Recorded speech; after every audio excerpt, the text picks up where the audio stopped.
सासू माँ बदल गई।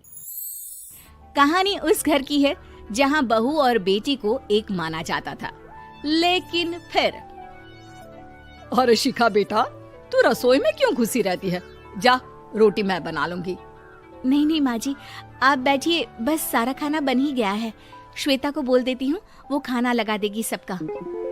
सॉरी भाभी, मेरे पास वक्त नहीं है। माँ, मुझे पैसे देना, पार्लर जाना है। हाँ, चली जाना, भाभी को भी ले जाना। वो भी जाने को बोल रही थी पार्लर, पर पहले ना मदद कर दे उसके खाना लगाने में।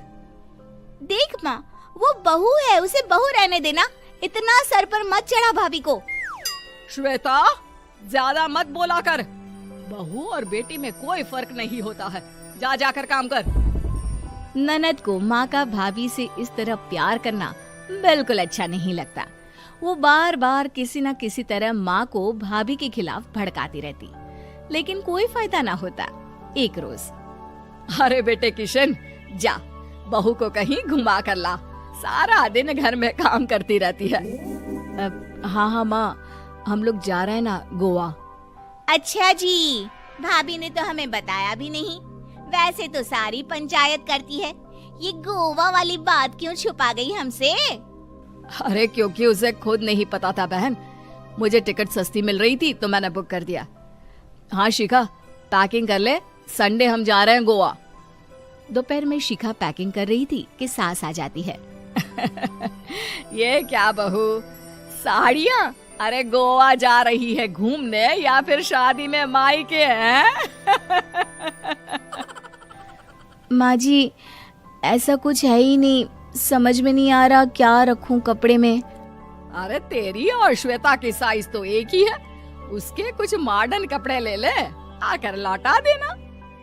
हाँ माँ जी, ये ठीक रहेगा। शिखा श्वेता के पास जाती है और उससे कपड़े मांगती है। ना जी ना, मैं अपने कपड़े ना दूं, वैसे भी फैल जाएंगे मेरे कपड़े, बहुत महंगे वाले हैं। शिखा मुंह लटकाकर कमरे में आ जाती है तो सास कहती है, चल तैयार हो जा, तुझे मैं शॉपिंग करा कर लाती हूँ गोवा की। बस फिर क्या था, सास बहू निकल जाते हैं मार्केट और एक से बढ़कर एक ड्रेस खरीद कर घर आते हैं। पहले बता देती कि नए कपड़े दिलाने वाली है भाभी को, तो मैं अपने ही दे देती ना भाभी को, मुझे दिला देती नए कपड़े। देख श्वेता, परिवार का मतलब सबके साथ रहना होता है, ना कि सिर्फ अपना सोचना। वैसे भी तुझे अच्छे संस्कार सीखने चाहिए। और रही बात कपड़ों की, तो शिखा, आज से घर पर भी तू मॉडर्न कपड़े ही पहनेगी। कोई जरूरत नहीं है ये साड़ी वाड़ी लपेटने की। अब क्या था, घर पर श्वेता और शिखा एक जैसे रहते। एक बार पड़ोसन आती है। अरे बेटा, अपनी माँ को तो बुलाना, जरा बात करनी है। शिखा सास को बताती है और रसोई में चली जाती है। ये आपकी बेटी बहुत बड़ी हो गई है, इसके लिए एक रिश्ता है, कहो तो बता दूं।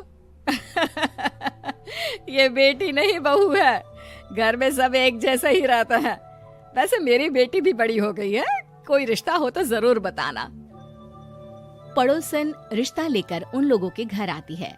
तब श्वेता की होने वाली सास कहती है, तो ये घर है, कितने मंजिल का है? और ये बहू ने आपकी क्या पहन रखा है, जीन्स टॉप? अरे भाई, साड़ी वाड़ी नहीं है क्या इसके पास? देखिए, सर्दी है तो साड़ी में बहू कैसे मैनेज करती, वैसे पहनती है साड़ी भी। देखिए, हम लोग ठहरे पैसे वाले लोग, कोई कमी नहीं है हम लोगों के पास पैसों की, बहुत पैसे हैं, जमीन, नौकर चाकर, कार, सब कुछ है, लेकिन घर में संस्कारी बहू चाहिए। समझ रही हैं ना आप?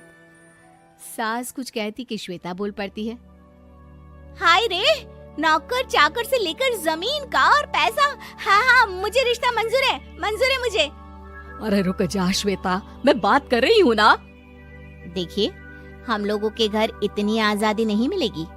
अरे हाँ कर देना माँ, हाँ कर दे जल्दी से। सास क्या करती, बेटी की शादी ऐसे घर में कर देती है जहाँ ना उनके विचार मिलते हैं और ना ही आचार।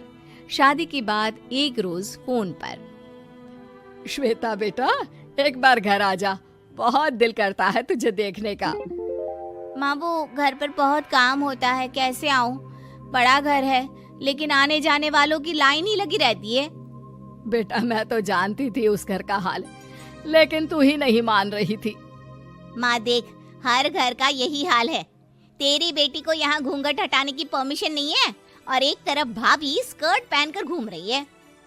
बेटा मुझे क्या पता था कि मेरी बेटी को ससुराल के नाम पर पिंजरा मिल जाएगा। अच्छा माँ, फोन रखती हूँ, सास को गर्मा गर्म रोटी खिलानी है। तुम लोगों की तरह नहीं कि एक रोटी बनाओ, एक सब्जी बनाओ, फिर सारा दिन फ्री होकर घूमो। सास फोन तो रख देती है, लेकिन सोच में पड़ जाती है कि एक तरफ बेटी जिसे कोई आजादी नहीं, वहीं दूसरी तरफ बहू जिसे देखकर लगता ही नहीं कि उसकी शादी भी हुई है। अगले रोज। शिखा, अरे ओ शिखा। हाँ माँ, क्या हुआ? कुछ चाहिए आपको? मैं जिम जा रही थी। जिम के कपड़ों में बहू को देखकर सास को घूंघट में अपनी बेटी का ख्याल आता है। देख बहू, घर में बहू की तरह रहा कर। इतने टाइट कपड़े पहनकर जिम जाना पसंद नहीं मुझे। जा जाकर रोटी बना। रोटी? माँ अभी तो शाम की 6 बजे हैं, इस वक्त रोटी?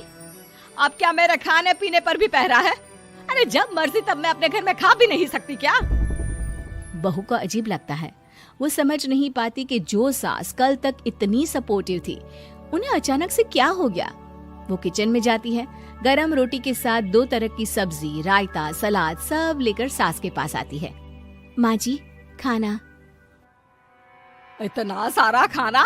राक्षस समझा है क्या मुझे? रोटी मांगी थी मैंने गर्मा गर्म बस। पर माँ जी, रोटी खाती किससे आप? सब्जी तो बनानी थी ना। अरे भूख मर गई मेरी तेरी बहस से। जा जाकर काम कर, अंदर पूरी रसोई साफ कर। बहू अंदर चली जाती है। थोड़ी देर में श्वेता घर आती है। अरे शिखा, जल्दी से चाय ला, पकवान बना, मेरी बेटी आई है। अरे नहीं नहीं माँ, ड्राइवर बाहर खड़ा है। मैं तो घर का कोई सामान खरीदने के बहाने यहाँ आ गई हूँ, मुझे जाना होगा।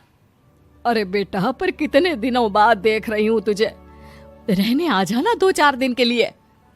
आ जाऊंगी माँ, जब मेरी सास मरेगी तब। मैं तो रोज मन्नत मानती हूँ कि मेरी सास मर जाए तो अच्छा है। अच्छा चल, जा रही हूँ माँ। हे भगवान, कैसे कैसे दिन देखने पड़ रहे हैं मेरी बेटी को। सास अंदर जाती है, जहाँ श्वेता की जिम वाली सहेली का फोन आया होता है। क्या बात है, आज जिम नहीं आई? अरे पता नहीं यार, आज माँ को क्या हो गया अचानक। पर खैर कोई नहीं, लगता नहीं कि मैं अब जिम आ पाऊंगी। शिखा स्पीकर पर बात कर रही थी, जिसे सास सुन रही थी। यार ये सास ना होती ही ऐसी है। मैं तो कहती हूँ बुढ़िया जल्दी मरे और तू आराम से जिए।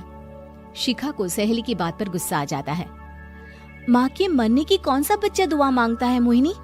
आगे से ऐसी बात मेरे सामने मत करना। हमारे घर की शोभा ही माँ है। क्या हुआ जो थोड़ी सख्ती दिखा रही है? उसमें भी कोई ना कोई उनकी भलाई ही होगी।